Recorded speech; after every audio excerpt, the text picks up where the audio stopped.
అందరికీ నమస్కారం. ఈరోజు ఆదివారం. అంటే ఈరోజు 2 గేములు అనమాట. సో మొదటి గేము ఇప్పుడే పూర్తయింది. Mumbai Indians versus Rajasthan Royals, Wankhede స్టేడియంలో అనమాట, ముంబైలో. సో ముంబై ఇండియన్స్ టాస్ గెలిచింది, వాళ్ళు ఫీల్డింగ్ తీసుకున్నారనమాట.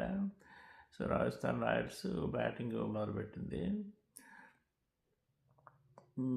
సో దీంట్లో రెగ్యులర్గా ఆడే ప్లేయర్స్ అంటే వైభవ్ కానీ జైస్వాల్ కానీ వీళ్ళిద్దరూ తొందరగానే అవుట్ అయిపోయారు.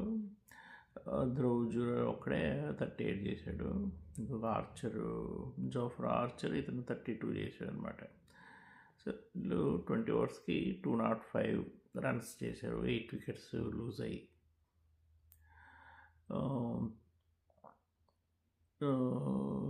సుయాన్స్ ఠాకూరు ఇతను 2 వికెట్స్ తీసుకున్నారు అనమాట బౌలింగ్లో. దీపక్ చాహర్ కూడా ఇతను 2 వికెట్స్ తీసుకున్నాడు. ఇంకా విల్ జాక్స్, ఇంకా గజన్ వీళ్ళిద్దరూ చెరొక వికెట్ తీసుకున్నారు అనమాట. అలాగా Rajasthan Royals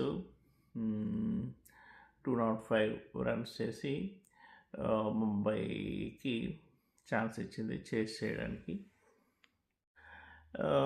so Mumbai Indians చేస్ చేయడానికి ట్రై చేసింది. కాబట్టి ఇక్కడ కూడా రోహిత్ శర్మ డకౌట్ అయ్యాడనమాట. రయాన్ రికిల్టన్ కూడా పెద్ద రన్స్ ఏం చేయలేదు. తర్వాత సూర్యకుమార్ యాదవ్ ఇతను ఒక 60 రన్స్ చేశాడు. తర్వాత విల్ జాక్స్ 33, హార్దిక్ పాండ్యా 34 చేశారు.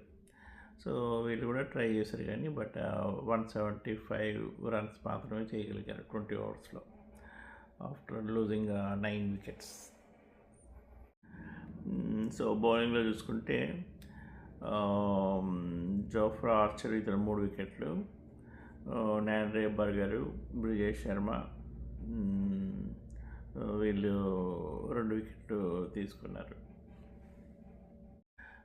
యశ్రాజ్ పుంజా కూడా 2 వికెట్స్ అనమాట. సో అలాగా మొత్తం చేస్ చేయకుండానే పూర్తయిపోయింది. సో దీంతో ముంబై ఇండియన్స్ కూడా ఇక క్వార్టర్ ఫైనల్స్కి చేరుకున్నట్లే. So Rajasthan Royals already